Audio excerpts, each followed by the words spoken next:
Okay, I'm going to show off why TempleOS is better than Unix. So first of all, let's say I64. The command line feeds into a C compiler line by line.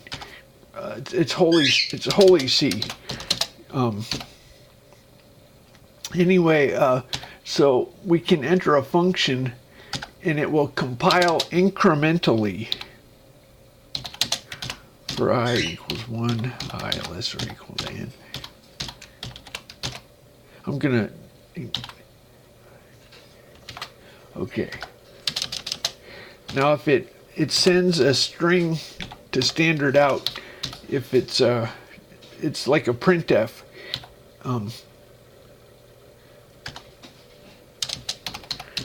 And we will return n. Now let's say count to 10. And this answer value is the result. So if I say 5 plus 7, we get 12. Okay, so it's a any statement outside of a function executes immediately. And the function is stored in well, this is the local symbol table. Anyway, so we can unassemble the function, and it's 64-bit assembly code. I did a compiler, assembler, unassembler, and it has source debugging. So this uses local register variables n and I. This is 64-bit assembly, and you can see the string it called malloc to place the code, and then it put the string data afterward. So it compiles function by function, and any statement outside a function executes immediately.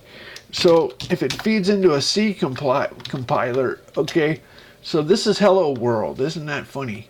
So we say pound include. I think we can just say test1. So we got hello. Now we can hit carriage return and include, and that does that. Now if we go in there and what if we do that? I'm going to hit F5. That's like the IDE. Okay, so it did that. So now we're going to look at LS. Linux people like LS. We're going to make a function that has a mask. I use 8-bit characters instead of 7-bit. That's pretty funny. If you want to see what Control-Alt-A, you can use symbols like the IBM characters, theta and stuff as variable names. Anyway, so files find is like find first, find next, except the way we operate is we do everything at once. We load whole files and we load the whole directory tree. So what this is going to do is files find is going to get a linked list of. We can look at the structure. So it has a full name. That's kind of a cool feature. Full path name. And then it has the next in the chain, the parent, and then a subdirectory. So we're telling it to do recursion and to just return files. So if you get rid of directories, then it's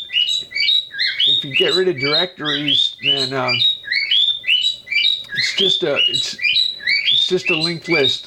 So we're going to hit carriage return, include.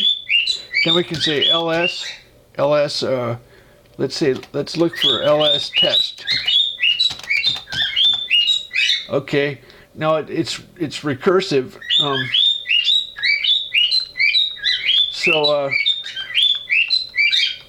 Anyway, ls. How about /star? Let's see what that does. Okay, that's pretty funny. That's my screenshots for my. Anyway, so ls. Now this is everything under the current directory. There's all my songs and stuff from this is my account directory. Anyway, so now we're going to look at, you know, the Apple II had a command line HGR and stuff like that. I wanted to give that level of simplicity. So you can put, we're writing to the persistent. I can put a circle on the screen with one line of code. That's pretty impressive, isn't it? Let me see. So now let's edit Olympics.cpp. If it ends in Z, it's stored compressed. It's stored and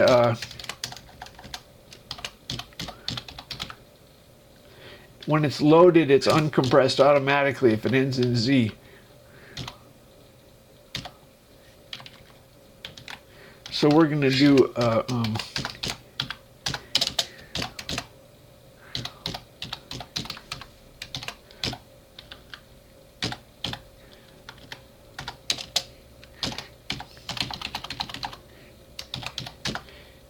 and you can put graphics in source code. So we hit Control R, make sprite, and we'll do a width 5, and we'll draw a circle. Now you can hit Control Alt Z to zoom the screen at any time, any place. And if you hit Control and then left grab, you can pan the screen at any time. So now we're going to come over here, and this is the vectors 1, 2, 3, 4. So now we're going to come over here to sprite edit, shift points. You know, I think they should have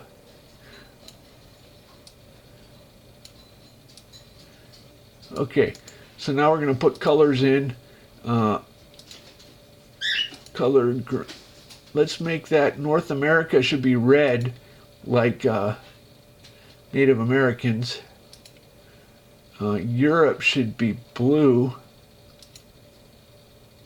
just because whoops, I can edit, cut and paste over here. Blue, where's the red? Anyway, I'm gonna insert Asia should be yellow. Oops. And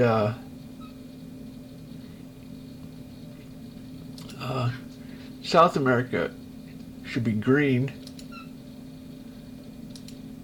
And Africa should be black. Australia just kind of got screwed. Anyway, I didn't put them in the right order. Anyway, I'm not going to mess around with that.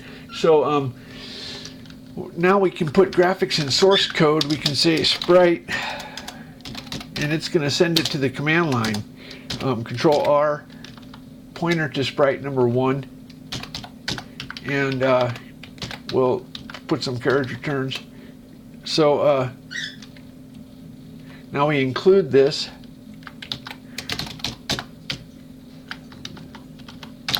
And we can say Olympics, Olympics. Okay, or we can put in here, we can say Olympics. We can do this a couple times. So anyway, now we can do graffiti at the command line. Here, if you want, you can hit this terminal button. I killed it on purpose. Now we go Control R, make sprite. So you can put in your source code, you can make flowcharts in your source code. You can put links in your source code. I'm going to say color red, width 5, poly point.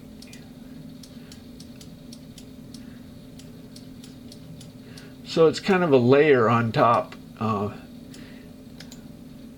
It's vector, it doesn't have boundaries. And you can use a clipboard and put it on a clipboard and go put it in your, we can put this in here.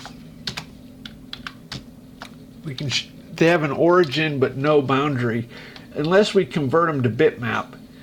So shift points, oops, I didn't want to do that. I want to shift origin. So anyway, so I made a compiler, assembler, unassembler. So I just want to show you one more thing. Here's a, no, I want to show you a couple more things.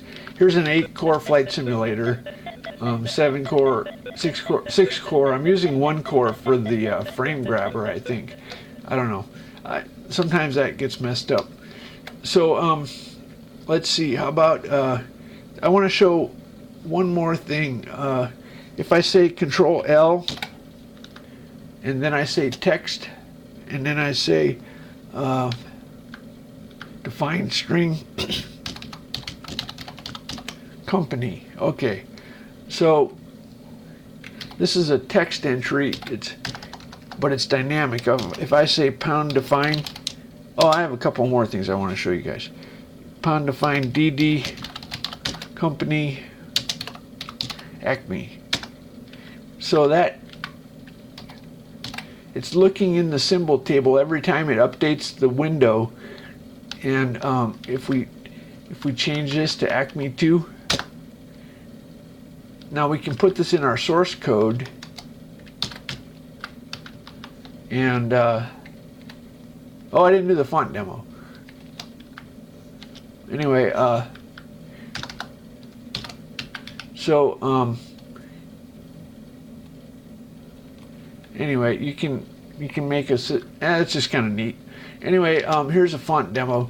So one of the things that distinguishes, my inspiration was the Commodore 64, and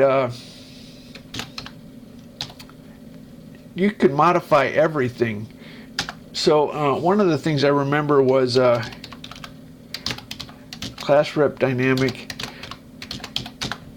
On the Commodore, you had a lot of, this is kind of like an IDE debugger. The command line can have active text. This is kind of like what we saw earlier. So here's the task registers. FS is the task record. Anyway, so here's the registers, and anyway, so you can modify the font. Here we're saving the font is 64 bit, 8 by 8, so it's 64 bits. We're putting a bit pattern, and then we're exiting. So we just changed. You can see the system font everywhere got changed, and the code is really nice. It's just a get char. So anyway, didn't say it, put it back.